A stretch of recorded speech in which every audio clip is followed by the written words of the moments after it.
Have you ever tried to hold in a massive sneeze?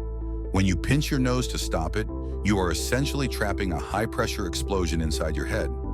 Normally, this air needs to exit at over 100 miles per hour, but by blocking it, you force that pressurized air back into your delicate sinuses.